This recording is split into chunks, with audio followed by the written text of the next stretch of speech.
Hey guys, welcome back to Algos Explained. My name is David, and today we are going over an expert level question. This is the hardest question or the hardest level question on the platform Edabit. But I don't think the expert level questions are as popular as the other level questions. Maybe it's for the fact that you'd be very unlucky to get a question like this during an interview, although it is possible.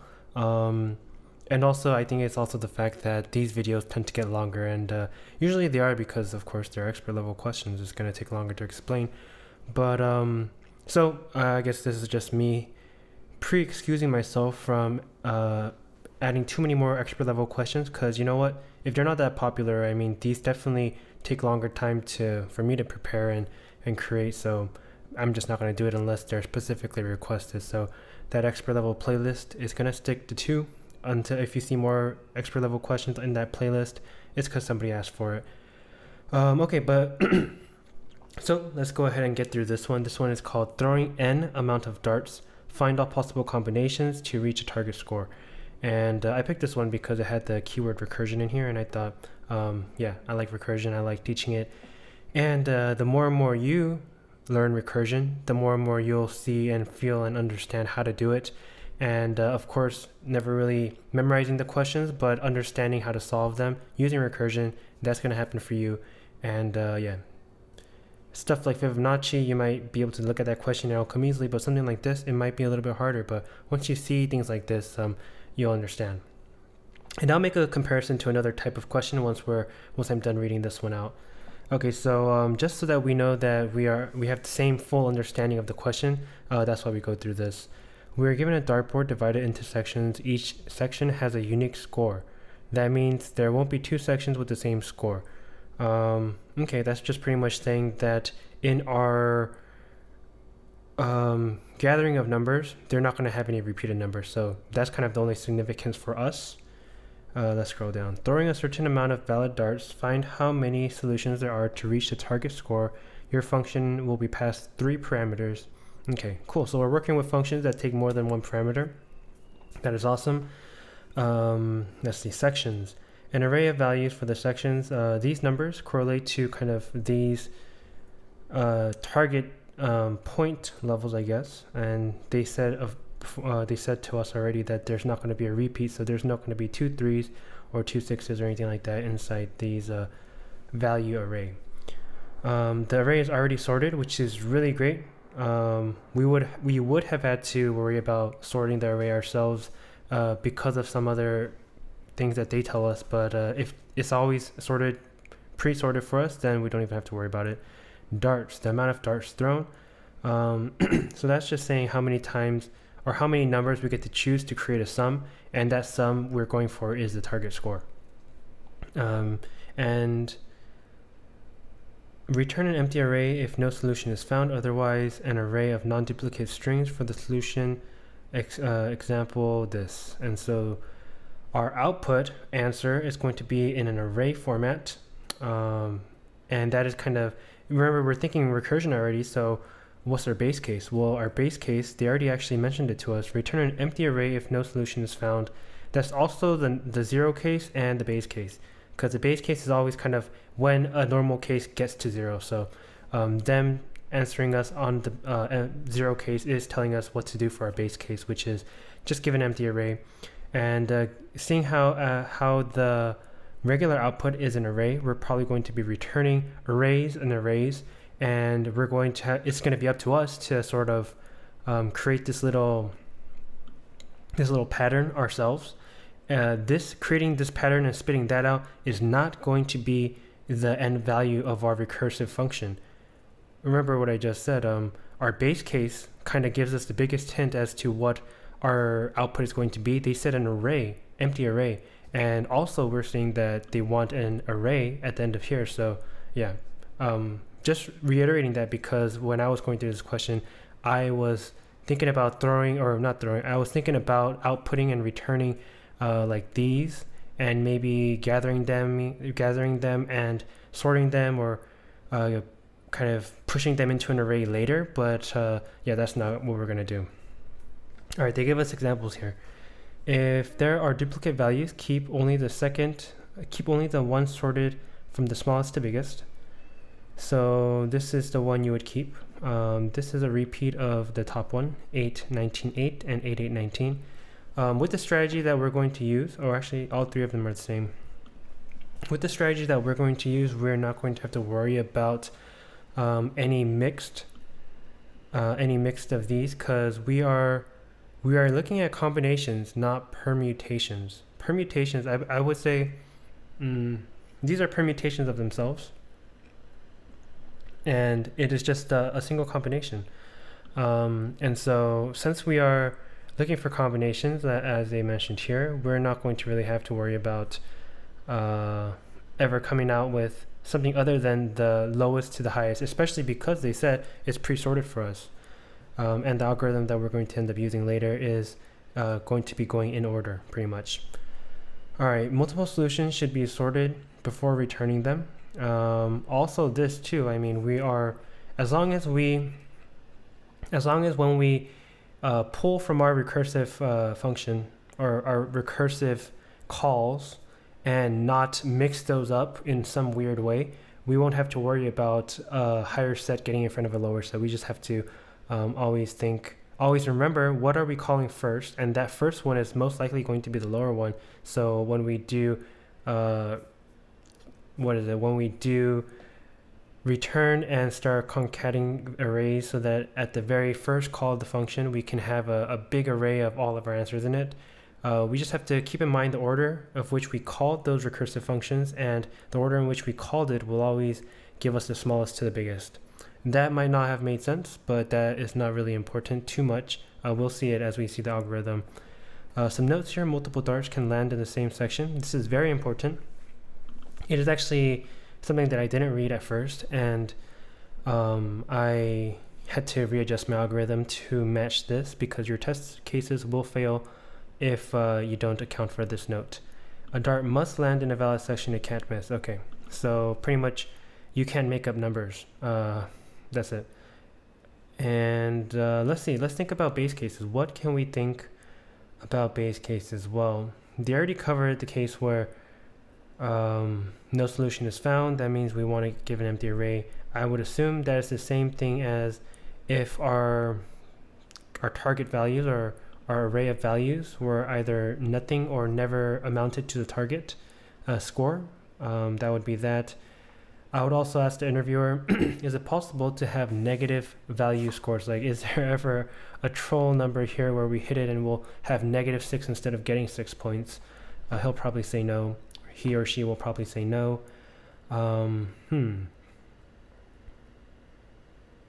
Another question I might ask is the amount of darts thrown, would that ever be a number greater than the number of array values we get? That might be another edge case that we want to think about. And, one or two edge cases, I think that's pretty good. And of course, depending on the way your interviewer answers, you're either going to have to deal with it or you're going to be allowed to ignore it. But for our cases, we're going to ignore all the edge cases that I just mentioned, and let's go ahead and get to the problem. We know this is going to be recursive. When I first thought of this problem, the first brother recursive problem that I thought of was the knapsack problem, where you have to kind of, if you haven't heard of the knapsack problem, it is a problem where someone is kind of stealing from a bank or something, and you have amount of weight that you can carry, and you have a value of an item, and pretty much like this, where you have amount of darts you can throw and the target you want. Although in the knapsack problem, all you need to do is kind of get the highest value you can. In the knapsack problem, you get the highest value you can without going over the darts target amount. And in ours, we have to think about two conditions where we have to meet the target score and meet the darts. So it's a little bit harder. And in the knapsack problem, you only want one biggest combination, whereas this one we want all the combinations. So it is a little different, but the recursive side of things is really similar. And so I kind of thought of that question as I was approaching this, and the only adjustments I made really were, instead of holding on to the best combination like you do in the knapsack problem, we held on to all the combinations here. And so with that said, let's go into the algorithm portion of the video. Alright, welcome to the algorithm portion of the video where we figure out how to write or what strategy we're going to use. And I'm really glad that you are joining me here right at this time. Of course, it's like seconds away from my intro, but for me, I recorded this twice now, or actually I recorded it 3 times. The first 2 times it failed. The third time I recorded it, but I was in a bad mood because it failed so much that I didn't feel like it was good quality, so just went to sleep. And hence this video is coming to you on a Monday versus the Sunday that I try to get it out at usually. But anyways, let's go ahead and talk about the algorithm real quick. This is going to be, like I said, a combination algorithm, and I also did mention that it is very similar to the knapsack problem. And if you don't know about the knapsack problem, I do suggest you YouTube it. A guy, Coding Dojo, he's the one who taught me the algorithm for that.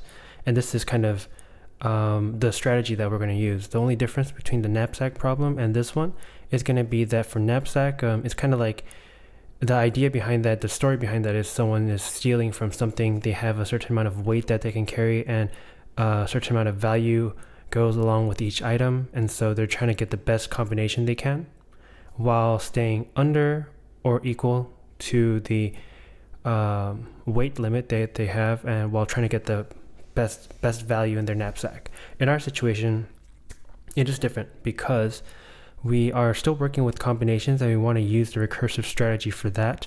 However, we are trying to get all combinations that meet our 2 criteria, and our criteria are a little bit more strict because unlike the knapsack where you just have to not carry too much than you can carry away, which is kind of like the weight factor in that algorithm, for us, we have to exactly meet the darts and we have to exactly meet the target goal number.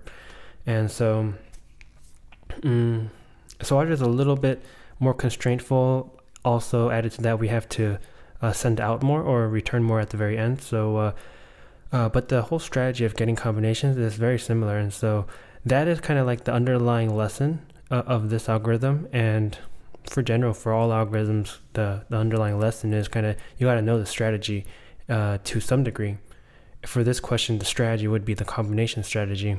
So let's go ahead and talk about that real quick and then get to the algorithm. The algorithm, I already wrote it out because, like I said, I wrote it out yesterday. But yeah, let's talk about it. So I went ahead and created this sample for us because the sample on Edabit is pretty long. It is this many numbers, and this example answer does not even relate to that.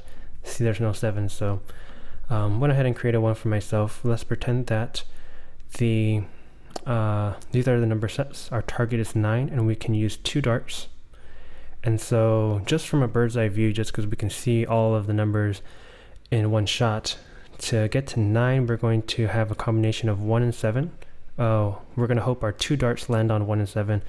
We're also going to, we're going for 9, so we're going to hope that it goes to 1 and 8 and 2 and 7. So that is going to be our 2 combinations that ultimately we're going to shoot up. And so going to the yes/no method is kind of, you are at the 1.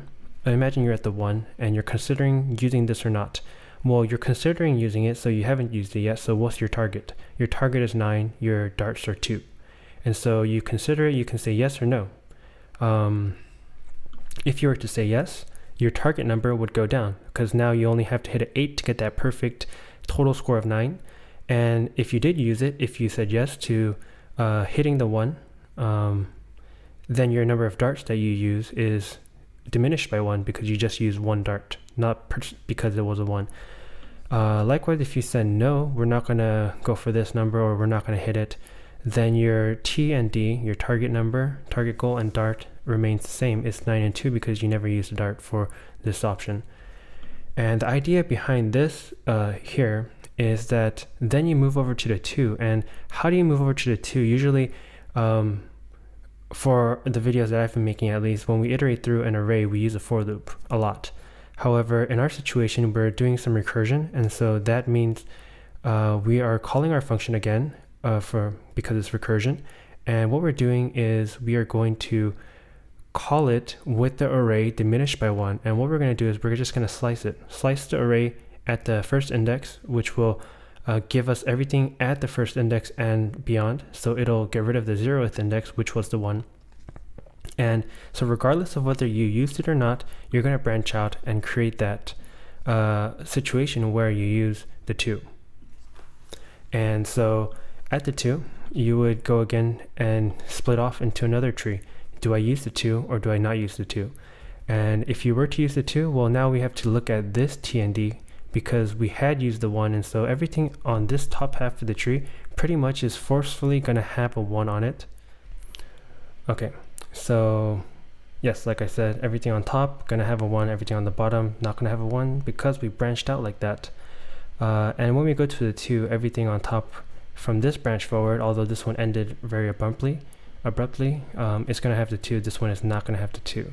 And so what happened here? Well, we used the 2, so this up tree or up branch was significant. The significance was that we did use the 2. It was a yes versus the no branch down here. And so we had to diminish the target number by the 2, which was 8, and we had to use 1 dart, so that's 1 here. And the reason why we don't have any more branches coming off of this guy is because, well, he hits one of our base cases. And our base cases are going to look like if we use up all our darts, if we go under the number of target goals, and if we maybe perhaps have no more length in the array. That's what our base case is going to look like. This is the situation down here is when you do not use the 2. Just like in our situation where we didn't use the 1 here, our T and D gets translated immediately from the previous one. We just simply didn't use the 2, and our pattern still looks like the 1 because we have the 1. And now we get to decide whether we're going to use the 7 or not. And so I'm not going to traverse through the whole tree. I did that in the previous recordings, but don't think that's really necessary. What I do want to mention is kind of when I explain it to you, we say we're going to either do a yes or a no, and even in the algorithm, the call goes straight from yes and no. But in reality, how this call stack works is that you call the function with the original full array like this, and you have a yes and no scenario. However, if you call the yes first, it is going to go into this branch, and it's never going to call, it's not going to go into the no branch or the no calls until all of the yeses are done. And so likewise, once this yes is done, we're going to call another function where we're going to call the function again off the 2 where the array has been diminished and now is only this much. And then we're going to call the yes functions of that, and we're not going to go into the lower branches until this one is done. Because this one gets finished really early, well, we are going to go into this bottom one. And once we're at the 7, the same idea, we're going to, every time, because we're going to design our algorithm that way, we do all the yes branches first ever, and then the no branches of those yes branches, and then the no branches. And then, of course, even while you're in the no branches, the yes branches of those first. Hopefully that makes sense. And also real quickly, this scenario, this branch here is kind of when the target was less than 0, because we had a target number of 2, we had 1 dart to use, and if we use that dart to score an 8, well, we score too much. Also, a very important thing that I do have to mention here is that this tree is not a true representation of the algorithm we're going to write. We saw that in the problem, we can use darts, multiple darts can land at the same section. And so what does that mean? Well, we use the 1, and if we were to use the 1, well then at that point, should we really be going to the 2? What going to the 2 means is that now you can only choose from this smaller set of an array. However, we can the problem said we can land on the same number again. Therefore, what we should actually be doing here on the yes scenarios is not slicing it. What we want to do is give it the full array again. And on the no scenarios, we do want to slice it still because well, we never use the 1, so that means we're not going to use the 1 in the future anyways. We don't want to messy things up like that. And so what would it look like? Well, imagine this entire tree, but then this 1, instead of a 2 being here, just plop in this entire tree right there. The T and D will get diminished like it is in this scenario right here, because we did use the 1 here, but since we can use the 1 again instead of going to the 2 and using only this smaller array, we're going to use the bigger array again. Therefore, this entire length, this entire tree is pretty much going to be right there. And so you can see how that's going to get crazy big, and I didn't want to write it like that. All right, so let's go over and get to the coding section. I really hope that this video doesn't crash because I'm putting all my eggs in this one basket. But so the first thing we do, we're just going to go over the algorithm here. We create this if statement. This is our success case. What happens when we succeed? And I guess I should start off with this pattern here. I created this pattern to help us design our pattern, because our base case, as we know, is not a pattern that we're bringing up. It is multiple patterns. And how do we do that from the start? And how do we recursively call that? Well, we have to make it part of the original function if we want to call it and add it to our recursive calls. And luckily in JavaScript, we don't have to create a whole new function to kind of overload it or have 4 arguments versus just the original 3 that we got. We can simply do it like this, and by default, if you want to set it to something, you can just make it equal to whatever you want. So this is our success case. What we're going to do is we're going to later add to this pattern, which is why if we had a success case, we can simply return the pattern, because by then the pattern would have been built out. And just looking at the logic real quick, if the darts are 0 and if our target number has fully been diminished to the perfect 0, that means we hit the perfect targets, then we can return the pattern.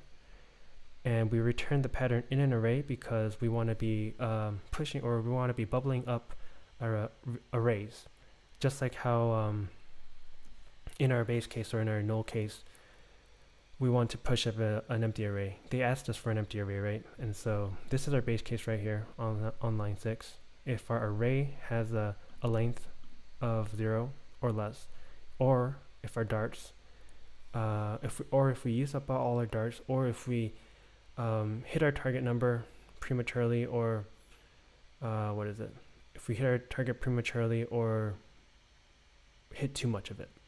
So, and that could happen. I mean, you might be going for a certain number, but perhaps you use too much. And so this right here, lines 10 and 11, is our yes and no scenarios. It is two function calls, and this looks a little different than maybe some normal recursion that you find, because sometimes you would just simply return the recursion calls. However, in this case scenario, we want to have both branches and kind of use both branches to bubble up our answers. In the yes scenario, we use an array and we don't slice it like we do in our no, because like we said, we want to have the option of, if we use the first number, can we use that first number again? And in our question, or in our solutions here, we see that many of these tests make sure we got that right. Seeing how they double up on the 11s, while in the test cases, they actually don't repeat the 11. That means that they're checking for that. And so if we were to use it, like we said, we use the dart, so we got to diminish that by that. If we used it, well, then we got to reduce the target number by that value. And this last bit here, this pattern thing, is a ternary statement. It is going to be looking like, is the pattern truthy or falsy? Is pretty much saying, is it a true or false value? And initially our pattern is a null string, right? Or it's an empty string, and therefore it's going to be a falsy value. And why is that significant? Well, if it is not the first one, we know that it has some substance to it, and therefore it's not going to be false, right? So let's pretend our pattern already has something in it. In that case, well, we can use the pattern and it'll come to true, which will go to this first half of the problem, and or this first half of the statement, and therefore we can add the dash in there and add the number. The reason why we want to split it out like that is because if the pattern is falsy, that means it had nothing in it, and so this is our first value that's going in our pattern, and we don't want to add a dash to the beginning of it. See how in the solutions, well, there's no dash in front of the first numbers, and so in that case we just want to stringify the array, or sorry, the number value, and add that and have that be our pattern. And after that first initial number being injected into the pattern, at that point, well, this ternary statement will return true, and then we could start adding the dashes into subsequent numbers. The no scenario is pretty easy here. We're going to slice it because we are going to not have used the first number, and so we don't want to use the first number again if we already decided we're never going to use it. Our darts, target, and pattern remains the same because, well, we didn't use anything, and so let's just call the function again recursively without making much adjustments to it, other than let's have a smaller array that we're looking at. So this scenario here, down here, is kind of how we build, or how we know what to bubble up. If excuse me, if yes of 0 is undefined. And what does that mean? Well, we're returning an empty array if it's a null case, right? And so we're looking at that. If it did have something, well, it would have returned a pattern. And so this yes of 0 would have had some kind of value to it. It wouldn't be undefined. And so pretty much we're checking, okay, did yes amount to something? If it did, we're checking, did it really have nothing in it? Did no really have nothing in it? Otherwise, if so, if both of them are duds, then just send one of them in, or else just send a no. And if no is equal to undefined, then return the yes, because at this point, well, if yes was undefined, we would have caught it earlier on. If not, we'll catch it here. And at the very end, that means both of them are good, and therefore we're going to just return a concat version of the yes and no. And so that was the entire algorithm. Hopefully it was useful to you. Again, I think the best point, or the best takeaway from this is hopefully you kind of understood a little bit better on how to develop a combination or a recursive strategy for finding combination of numbers. And that theme is going to come out in multiple algorithm questions throughout your experience. And so try to study that, if anything. Don't study like the problem per se, but study that strategy. The strategy being the yes and no strategy. And hopefully that helped you. If it did, please like the video. Please upvote the posting on the Edabit, and I'll catch you in the next one. See you later.